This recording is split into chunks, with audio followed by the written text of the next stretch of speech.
Electoral bond के जरिए चंदा देने वालों की लिस्ट के आते ही विपक्ष ने बिना देरी के अपना फैसला सुना दिया और लिस्ट के आने के 12 घंटे के अंदर ही विपक्ष ने ऐसा माहौल बना दिया जैसे सारे के सारा चंदा देने वाले चोर हैं।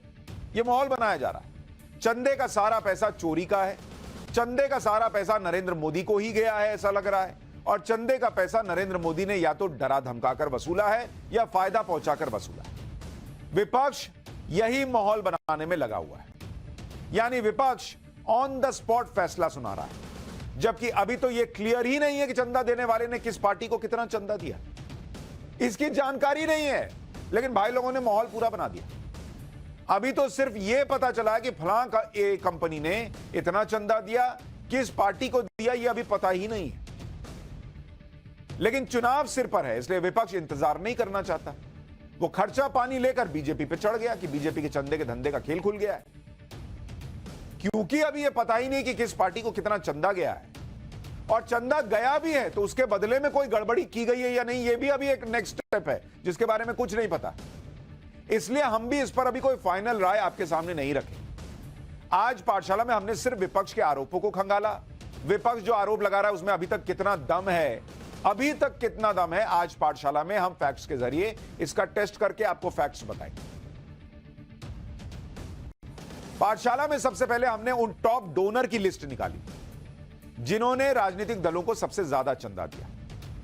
अब विपक्ष के आरोपों के मुताबिक तो इस लिस्ट में टॉप पर अडानी अंबानी का नाम होना चाहिए था, अडानी इंटरप्राइजेस, रिलायंस इंडस्ट्रीज का नाम होना चाहिए था, क्योंकि राहुल गांधी तो 10 साल से यही बोल रहे हैं, अंबानी अडानी की सरकार चल रही है, अंबानी अडानी की सरकार चल रही है। लिस्ट आया तो ना अंबानी की जो है वहां पर रिलायंस इंडस्ट्रीज है, ना अडानी की अडानी इंटरप्राइजेस है। टॉप 5 तो छोड़िए, टॉप 10 में भी और पूरी लिस्ट में ही अडानी इंटरप्राइजेस और रिलायंस इंडस्ट्रीज का नाम तक नहीं। टॉप चंदा देने वाले कौन व्यक्ति या कंपनियां हैं, पहले उसके बारे में सुन लीजिए।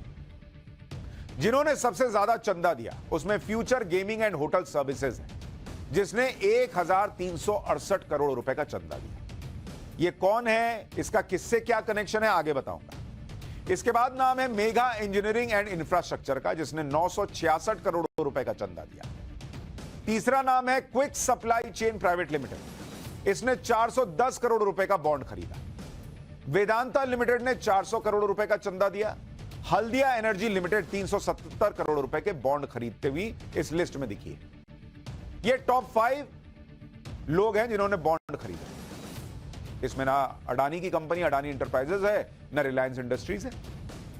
अच्छा, इलेक्टोरल बॉन्ड के जरिए इन 5 कंपनियों ने सबसे ज्यादा दान तो दिया। अब यह देखिए कि इलेक्टोरल बॉन्ड से किस पार्टी को कितना चंदा मिला, किसने किसको दिया यह तो नहीं पता, लेकिन किस दल को कितना पैसा मिला, टॉप 5 पर कौन है वो आपको बता देता हूं। जैसे भारतीय जनता पार्टी, इसको 6060 करोड़ रुपए मिले, सबसे ज्यादा चंदा। इसके बाद नाम कांग्रेस का नहीं है, इसके बाद नाम टीएमसी का है, तृणमूल कांग्रेस का, इसको 1609 करोड़ रुपए का चंदा मिला। कांग्रेस को 1421 करोड़ रुपए का चंदा मिला। शायद कांग्रेस को इस बात की भी तकलीफ है कि वो नेशनल पार्टी है और ममता बनर्जी की एक रीजनल पार्टी को उनसे ज्यादा चंदा मिल गया। भारत राष्ट्र समिति बीआरएस को 1214 करोड़ रुपए मिले, यह भी एक रीजनल पार्टी है। बीजू जनता दल को 775 करोड़ रुपए मिले। विपक्ष के हिसाब से बीजेपी को मिला चंदा बेईमानी का पैसा है, बाकी पार्टियों को मिला चंदा साफ सुथरा है। भाई उनका लॉजिक यही है, वो कह रहे बीजेपी को 6000 करोड़ मिल गया, अरे रीजनल पार्टी को 1200-1600 करोड़ मिल रहा है। नेशनल पार्टी जो बार बार चुनाव जीत रही है उसको उनसे ज्यादा पैसा कैसे मिल गया, ये कंपैरिजन चल रहा है। बीजेपी ने बिजनेसमैन से चंदा लिया, पाप किया, ये आरोप लग रहा है। बाकी पार्टियों ने बिजनेसमैन से चंदा लिया तो उसमें कोई पाप नहीं। आरोप है कि बीजेपी के पास पावर है इसलिए चंदा वसूल लिया। तो राज्यों में पावर तो ममता बनर्जी के पास भी है, कुछ राज्यों में कांग्रेस के पास भी है, बीजेडी के पास भी है, और कुछ वक्त पहले तक बीआरएस के पास भी थी। तो इस लॉजिक से क्या इन लोगों ने भी सरकारी मशीनरी का इस्तेमाल करके पैसा वसूला है क्या? और एक बड़ा सवाल जो लोग पूछ रहे हैं कि नरेंद्र मोदी तो इस वक्त सियासी रेस में सबसे आगे हैं, दुनिया भर में वर्ल्ड लीडर माने जा रहे हैं, इकोनॉमी को रॉकेट बनाए बैठे हैं, उनकी पार्टी चुनाव पे चुनाव जीत रही है, तो उनकी पार्टी को चंदा मिल रहा है, समझ में आता है। लोग पूछ रहे हैं कि कांग्रेस चुनाव पे चुनाव हार रही है, जो राहुल गांधी लॉन्च नहीं हो पा रहे, कांग्रेस का ग्राफ लगातार उनके कार्यकाल में नीचे जा रहा है, उन्हें कौन चंदा दे रहा है भाई? उन्हें किस बात को देखकर चंदा दे रहा है? उनकी पार्टी को कौन से बात का 1400 करोड़ मिला है? पब्लिक पूछ रही है। भाई आईपीएल होता है, जो टॉप का प्लेयर है उसको ज्यादा में खरीदा जाता है, ये तो समझ में आता है, उसकी बिडिंग ज्यादा में होती है। लेकिन जो प्लेयर नहीं चल रहा है उसको कौन खरीद रहा है भाई आईपीएल में? खैर ये सवाल है जो पब्लिक के मन में। सच क्या है वो तो चंदा देने वाला जाने, चंदा लेने वाला जाने। राहुल गांधी हालांकि ये आरोप लगा रहे हैं कि इलेक्टोरल बॉन्ड वसूली का जरिया था, जांच एजेंसियों का इस्तेमाल करके कंपनियों से वसूली की जा रही है और चंदा लेकर बड़े कॉन्ट्रैक्ट दिए जा रहे हैं। एक बार राहुल गांधी क्या कह रहे हैं वो सुन लीजिए, फिर मैं आपको फैक्ट्स के साथ सच बताना शुरू करता हूं। कि इलेक्टोरल बॉन्ड्स में हजारों करोड़ रुपए हिंदुस्तान के बड़े बड़े कॉर्पोरेट्स ने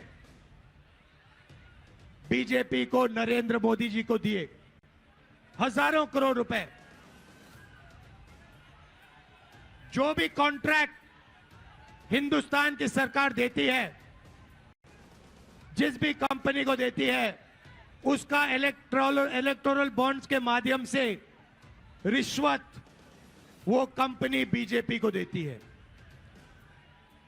हजारों करोड़ रुपए कंपनियों पर दबाव डालकर, सीबीआई इंक्वायरी कराकर, ईडी की इंक्वायरी कराकर, इनकम टैक्स का दबाव डालकर उनसे पैसा एक्सटॉर्ट करा जाता है। अच्छा, आपने देखा राहुल गांधी की स्क्रिप्ट आज बदल गई। आज से पहले वो कहते थे कि नरेंद्र मोदी ने अडानी को देश बेच दिया, सारे कॉन्ट्रैक्ट वो अडानी को देते हैं। लेकिन आज की इस लिस्ट में जब अडानी इंटरप्राइजेस का नाम नहीं है तो कह रहे हैं कि जिन भी बिजनेसमैन को देते हैं वो पैसा लेके कॉन्ट्रैक्ट देते हैं। आज जिन भी बिजनेसमैन हो गया।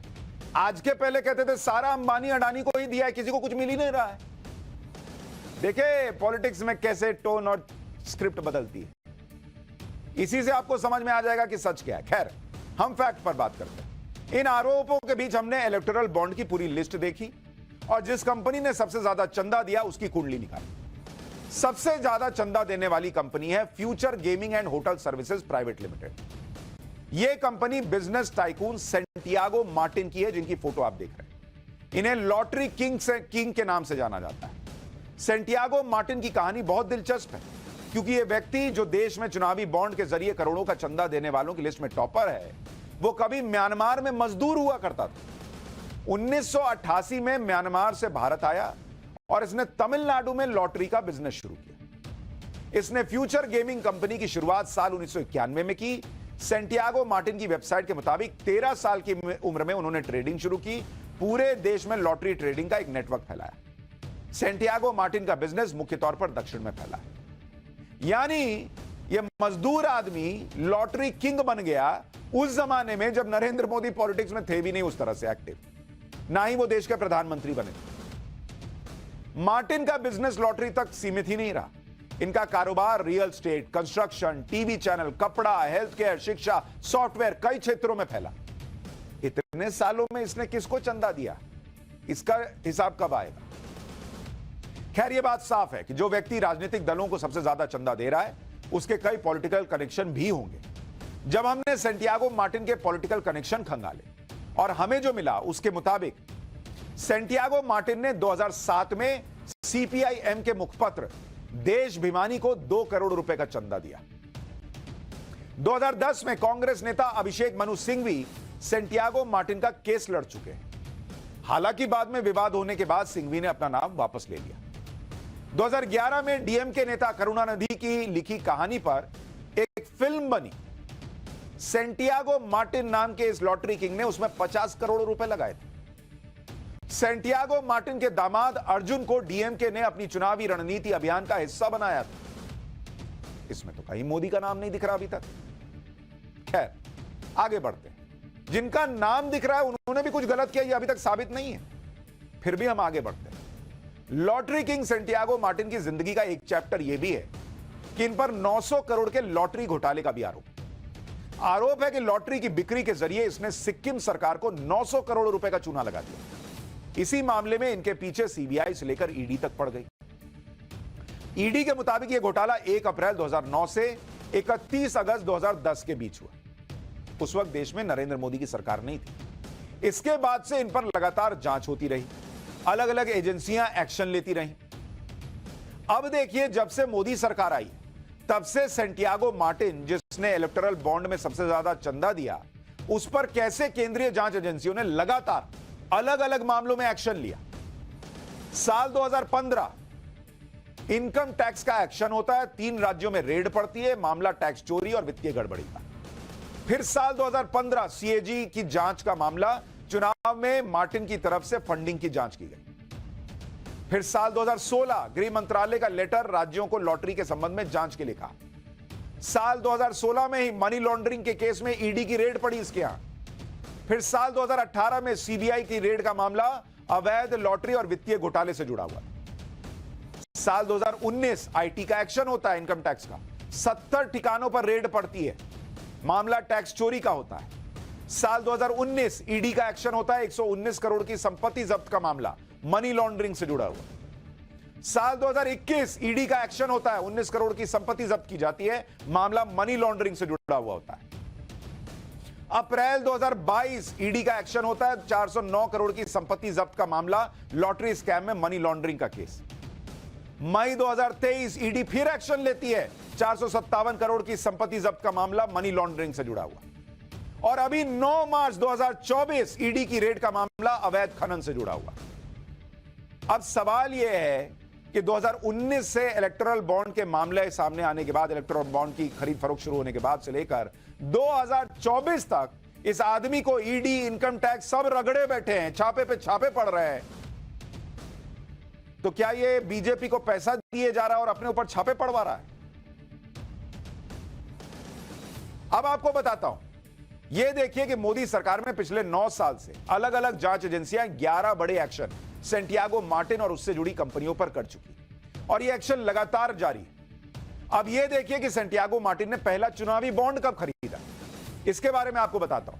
इसने जब चुनावी बॉन्ड की प्रक्रिया शुरू हुई तो इसने पहला चुनावी बॉन्ड खरीदा जो फ्यूचर गेमिंग एंड होटल, ये जो कंपनी है, इसने पहला बॉन्ड कब खरीदा बॉस? इसने खरीदा 21 अक्टूबर 2020 को सबसे पहला बॉन्ड खरीदा। इसने आखिरी बॉन्ड कब खरीदा? आखिरी बार इसने खरीदा 9 जनवरी 2024। और पहला बॉन्ड जब एसबीआई ने बॉन्ड वाला शुरू किया था तो पहला बॉन्ड बिका था 19 अप्रैल 2019 को, यानी 2020 से लेकर 2024 के बीच में अभी तक, अभी जस्ट मैंने आपको बताया कि इस पर करीब करीब 10 से 11 रेड पड़ चुकी है। और इस पर एक्शन, मतलब ये बॉन्ड आने के बाद नहीं, एक्शन तो 2015 से चल रहा है इसके ऊपर, रेड पर रेड पड़ी। तो आंकड़ों से यह क्लियर है कि सैंटियागो मार्टिन या उसकी कंपनी पर ईडी का एक्शन लगातार चलता रहा, चाहे उसने 2019 से 2024 के बीच कितना ही चंदा दिया, और किसे दिया यह तो अभी पता भी नहीं है। इसलिए सैंटियागो मार्टिन को लेकर सब अपने मुताबिक अलग अलग थ्योरी चला रहे हैं। जैसे विपक्ष की थ्योरी यह है कि क्योंकि ईडी का हंटर चला तभी सैंटियागो मार्टिन की कंपनी ने भर भर के चुनावी चंदा देना शुरू किया और बीजेपी को फायदा पहुंचाने लगा। अगर इस थ्योरी पर यकीन किया जाए तो फिर ईडी का एक्शन तो रुक जाना चाहिए था। भाई वो पैसा दे रहा है और ईडी रेड मार रही है, ये कैसी दोस्ती हुई? फिर वो पैसा देने के बाद पूछेगा नहीं कि अरे तुमको पैसा दिया, तुम रेड मार रहे हो जी, और वो मारे जा रही है, रुक नहीं रही है। दूसरी थ्योरी कि सैंटियागो मार्टिन की कंपनी ने जितना भी चंदा दिया है वो सारा का सारा बीजेपी को ही गया है, ये तो अभी पता भी नहीं है। हालांकि बीजेपी ने अगर पैसा लिया है, भले रेड पड़ती रही हो, लेकिन बीजेपी ने अगर पैसा लिया ये दिखेगा तो बीजेपी से भी पूछा जाएगा कि जिस कंपनी पर रेड पड़ रही थी उससे पैसा लिया क्यों आपने, चाहे 1 रुपया भी लिया हो, लेकिन पहले ये पता तो चले कि बीजेपी को पैसा गया है कि नहीं गया। वैसे भी सैंटियागो मार्टिन के सभी पार्टियों के कनेक्शन दिख रहे हैं, तो फिर वो अकेले बीजेपी को ही चंदा देगा, इसकी संभावना भी कम दिखती है। तीसरी थ्योरी यह है कि ऐसा भी हो सकता है कि सैंटियागो मार्टिन जो ईडी के एक्शन को लगातार झेल रहा है, हो सकता है वो विपक्ष को इस बात की फंडिंग कर रहा हो कि वो लगातार ये माहौल बनाते रहे कि नरेंद्र मोदी ईडी का गलत इस्तेमाल कर रहे हैं। ये क्यों नहीं हो सकता? ये भी हो सकता है कि सैंटियागो मार्टिन की कंपनी चंदा देकर विपक्ष को मजबूत कर रही हो ताकि अगर नरेंद्र मोदी हटें तो ईडी के एक्शन से कुछ राहत मिल सके। यह भी एक सवाल है। लेकिन ये सारे अभी आज की डेट में सवाल है, क्योंकि पैसा गया किसको यही नहीं पता। ये सब सिर्फ थ्योरी है, सच्चाई अभी सामने नहीं आई है। इसके बाद भी कांग्रेस लगातार आरोप लगा रही है कि इलेक्टोरल बॉन्ड के बदले कंपनियों को फायदा पहुंचाया गया। जयराम रमेश को एक बार सुनिए वो क्या कह रहे हैं, फिर आपको कांग्रेस के आरोपों का में कितना दम है इसके कुछ और फैक्ट्स बताऊं। किस तरीके से ये इलेक्ट्रल बॉन्ड का दुरुपयोग किया गया है। 60% इलेक्ट्रल बॉन्ड सिर्फ बीजेपी को गए हैं, 60%, 60% बीजेपी को गया है। किस तरह से ईडी, सीबीआई, इनकम टैक्स का दुरुपयोग किया है, और जिन्होंने चंदा दिया है उनको क्या कहां से कॉन्ट्रैक्ट मिले हैं, हाईवे के कॉन्ट्रैक्ट मिले हैं, टनल के धंधे मिले हैं, और कोई प्रोजेक्ट मिला है, तो ये सब मिली भगत है। कांग्रेस लगातार आरोप लगा रही है कि केंद्रीय एजेंसियां छापा मारती हैं और बचने के लिए कंपनियां चंदा दे देती हैं। कांग्रेस ने इसकी पूरी लिस्ट गिना दी, लेकिन उसकी सच्चाई क्या है वो भी बात करता हूं। कांग्रेस का आरोप है कि डीएलएफ पर 25 जनवरी 2019 को छापा पड़ा, 9 अक्टूबर 2019 को पहला बॉन्ड खरीदा। अब इसका फैक्ट यह है कि डीएलएफ तो 2020, 21, 22 में भी बॉन्ड खरीदता रहा और उस पर 2023 में भी छापे पड़े। कांग्रेस का आरोप है कि 19 फरवरी 2019 को डिविस लैब पर इनकम टैक्स की रेड पड़ी और 5 जुलाई 2023 को डिविस लैब ने इलेक्टोरल बॉन्ड खरीदा। लेकिन सवाल यह है कि वो 4 साल बाद बॉन्ड खरीदकर जो है अपने ऊपर जांच रुकवा रहा है। ये केस से कैसे जुड़ा है ये भी बताना चाहिए ना भाई, कि 19 में छापा पड़ रहा है, 23 में वो बॉन्ड खरीद रहा है, 4 साल सोया रहा, फिर बोला कि अच्छा एक काम करते हैं बॉन्ड खरीद के आपको पैसा देते हैं।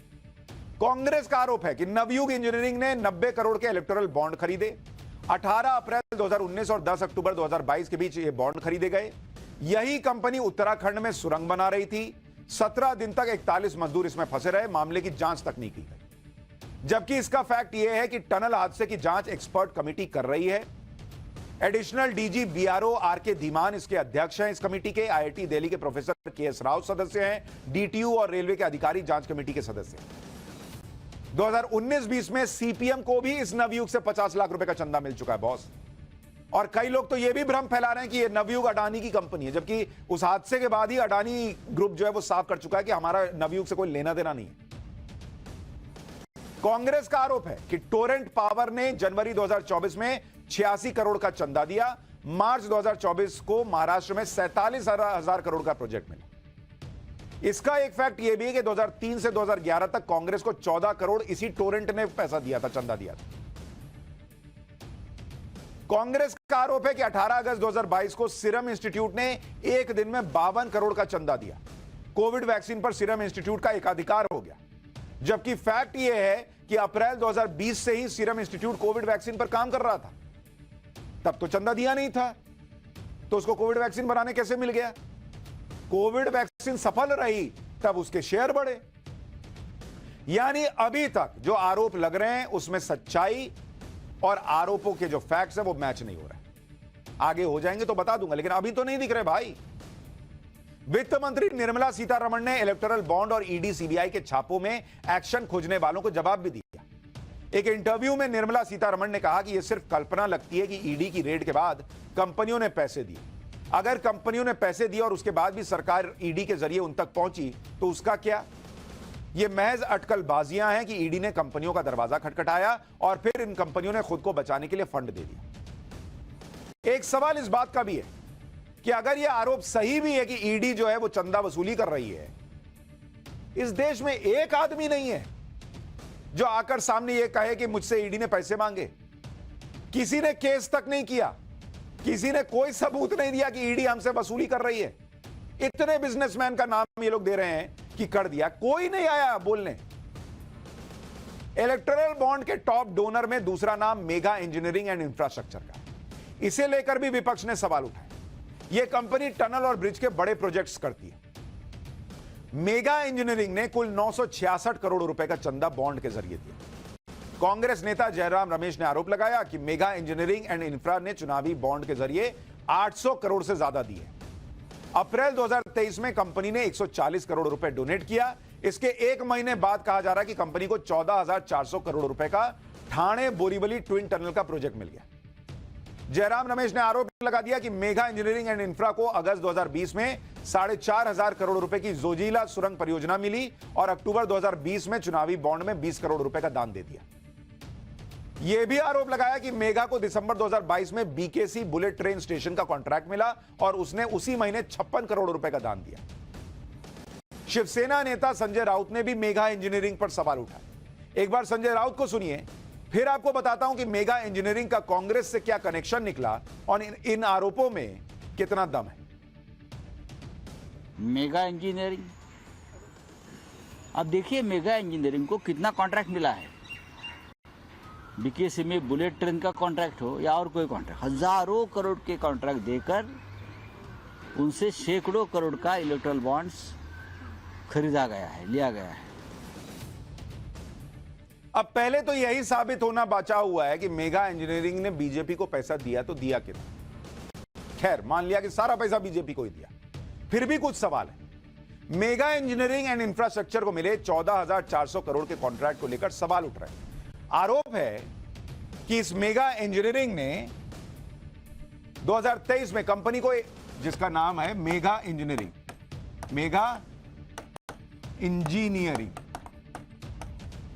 ठीक है, इस पर आरोप क्या है भाई कि इसने 140 करोड़ रुपए दिए। कब दिए? अप्रैल 2023 में। और इसको कॉन्ट्रैक्ट कितने का मिला? 14,400 करोड़ का। किसका मिल गया? टनल का।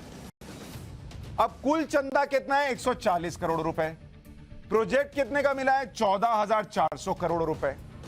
यानी अगर आप इस चंदे को सीधा सीधा इससे जोड़ भी दीजिए आरोप के मुताबिक, तो यह चंदा इस प्रोजेक्ट का कितना है? 1%। अब हमें यह नहीं पता कि कांग्रेस के आरोपों में सच्चाई कितनी है, लेकिन एक सवाल तो यह उठता है कि अगर यह आरोप सही है तो कोई भी कंपनी क्या ये 140 करोड़ रुपए का मात्र चंदा देके 14,400 करोड़ रुपए का प्रोजेक्ट ले रही है? और ये आरोप भी वो पार्टी लगा रही है जिसके राज में 60-70 साल में हजारों करोड़ के घोटाले हुए।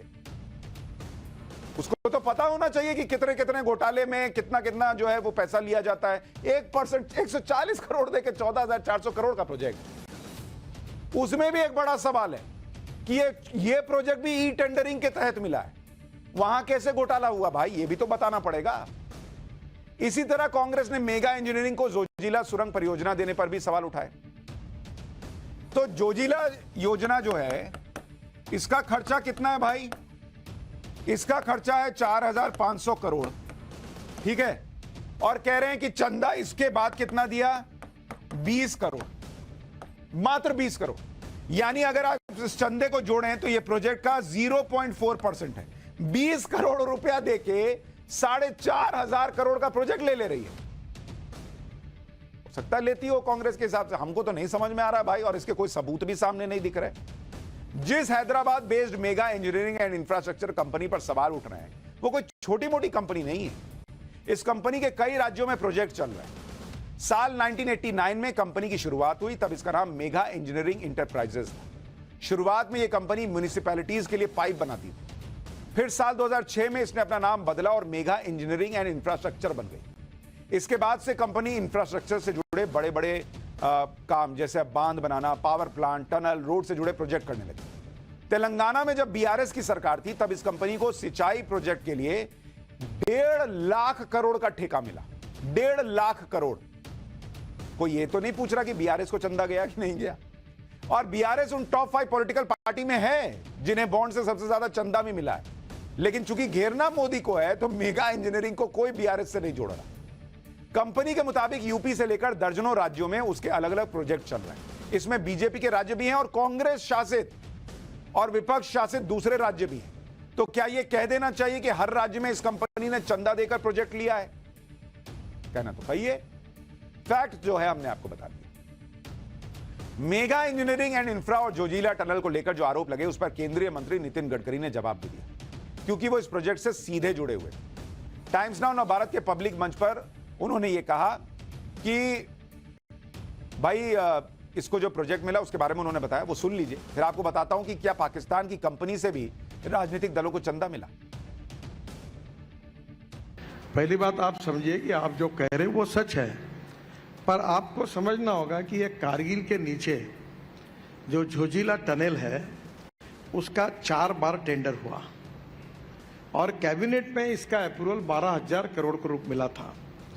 एक साल दिल्ली के एसोसिएम करके ऑर्गेनाइजेशन है, उनके साथ बैठकर मैं खुद उसमें पार्ट था। हमने टेक्निकल फाइनेंशियल क्वालिफिकेशन टेक्नोलॉजी में काफ़ी सुधार किया और जब टेंडर निकाला तो 5-6 पार्टियों ने टेंडर भरा, ई टेंडर था और उस टेंडर में सबसे लोवेस्ट टेंडर जो हुआ ट्रांसपेरेंसी के साथ वो मिधा इंजीनियरिंग को मिला।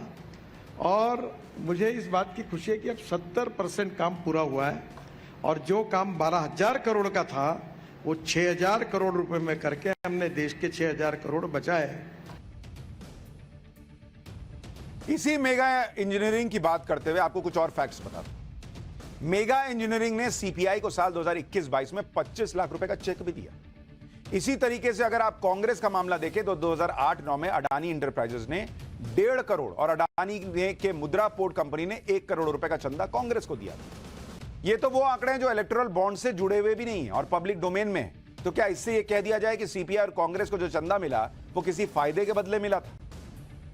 अब जब आरोपों की बात हो रही है तो ये के चंद्रशेखर राव की पार्टी बीआरएस का भी केस देखिए। एसबीआई के आंकड़ों के मुताबिक 7 अप्रैल 2022 को हेटेरो ग्रुप ने 40 करोड़ के बॉन्ड खरीदे और 19 मई 2022 को हेटेरो ग्रुप के मालिक बी पार्था रेड्डी को बीआरएस ने राज्यसभा का उम्मीदवार बनाया और वो सांसद बन गए। तो क्या यह कह दिया जाए कि राज्यसभा की सीट के बदले बीआरएस ने बी पार्था रेड्डी से 40 करोड़ का चंदा लिया था क्या? जबकि यह क्लियर ही नहीं है कि 40 करोड़ के बॉन्ड किस कंपनी को दिए गए, तो कैसे पूछेगा? लेकिन आरोप लगाना होगा तो आप बोल सकते हैं। चंदा देने वाले टॉप कंपनियों की लिस्ट में एक नाम है क्विक सप्लाई चेन का। यह तीसरा सबसे बड़ा डोनर है जिसने 410 करोड़ रुपए का चंदा दिया। Quick supply chain Mumbai based company है और यह कंपनी वेयरहाउस और स्टोरेज यूनिट्स बनाती है। इस कंपनी ने साल 2021-22 के वित्तीय वर्ष के दौरान 360 करोड़ के चुनावी बॉन्ड खरीदे और वित्तीय वर्ष 2023-24 में 50 करोड़ के बॉन्ड खरीदे।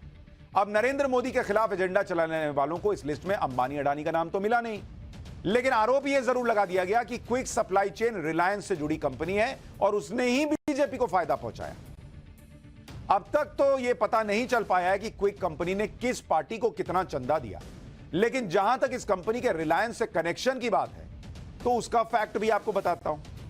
इस कंपनी में रिलायंस का शेयर सिर्फ 16.68% है, यानी अगर 17% भी मानिए तो 83% शेयर किसी और के पास है, रिलायंस के पास मात्र 17%। इसलिए यह कहना कि पूरी की पूरी कंपनी रिलायंस चला रही है, यह तो गलत है। इस पर रिलायंस इंडस्ट्रीज ने भी जवाब दिया और स्पष्ट शब्दों में कहा कि quick supply chain private limited Reliance की सब्सिडरी कंपनी भी नहीं है। हालांकि इसमें एक बहुत दिलचस्प बात यह है कि जिस साल में इस कंपनी ने 360 करोड़ रुपए का इलेक्टोरल बॉन्ड खरीदा, उस साल में इस कंपनी का प्रॉफिट मात्र 21 करोड़ रुपए। इसलिए पता लगना यह भी जरूरी है कि इतना कम प्रॉफिट रखकर भी ये इतना चंदा क्यों दे रही थी और किसको दे रही थी। इलेक्टोरल बॉन्ड का डेटा सामने आया तो विपक्ष इतनी जल्दबाजी में था कि बिना पूरी सच्चाई जाने ही आरोप लगाने शुरू कर दिए। ऐसा ही एक आरोप जो विपक्षी नेता लगा रहे हैं वो ये कि इलेक्टोरल बॉन्ड और पाकिस्तान का भी कनेक्शन है। इलेक्टोरल बॉन्ड के डेटा में हब पावर कंपनी का नाम आया है। विपक्षी दल आरोप लगा रहे हैं कि यह पाकिस्तानी कंपनी हबको है और इसने बीजेपी को चंदा दिया। सोशल मीडिया पर भी विपक्ष समर्थक हैंडल इसी तरह से प्रचार कर रहे हैं। वहीं बीजेपी समर्थक भी इस हब पावर कंपनी को लेकर आरोप लगा रहे हैं कि इससे कांग्रेस और दूसरे दलों को चंदा गया है। यानी दोनों तरफ से आरोप लग रहा है कि पाकिस्तानियों से पैसा ले लिया।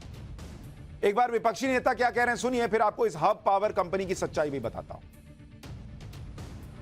ईडी रेड मारती है और उसके चंद घंटों के बाद इलेक्ट्रल बॉन्ड खरीदे जाते हैं। ये कोरिलेशन देखिए, ये कोरिलेशन लोकतंत्र को मृतक कर रहा है, उसकी हत्या कर रहा है।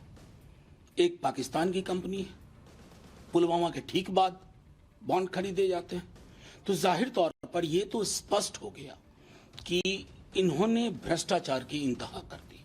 पाकिस्तान की कंपनी है, उसमें ये पाकिस्तान की कंपनी यहाँ इलेक्ट्रल बॉन्ड खरीदी करती है और बीजेपी के खाते में पैसा जाता है। इसलिए ऐसी बहुत कंपनियां हैं।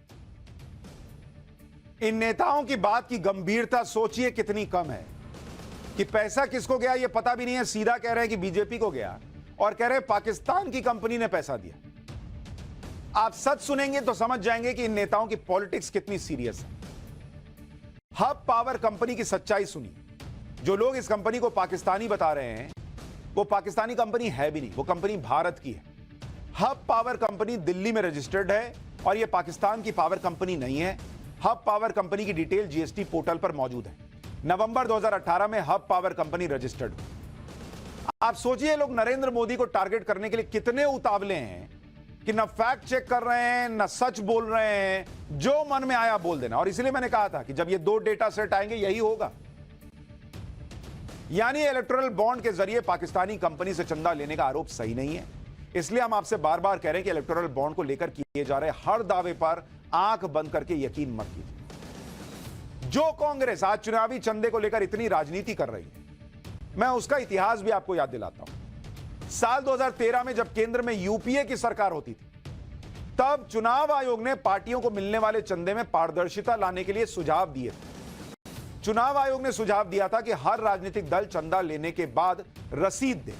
यह रसीद चाहे कोई कंपनी हो या कोई व्यक्ति हो, उसे चंदा देने के बाद मिलनी चाहिए। रसीद का रिकॉर्ड मेंटेन रखा जाए जिससे हर वित्तीय वर्ष में ऑडिट किया जा सके। 20,000 से ज्यादा की रकम सिर्फ चेक या ऑनलाइन बैंकिंग करने का भी सुझाव था। कांग्रेस ने चुनाव आयोग के इन सुझावों को रिजेक्ट कर दिया।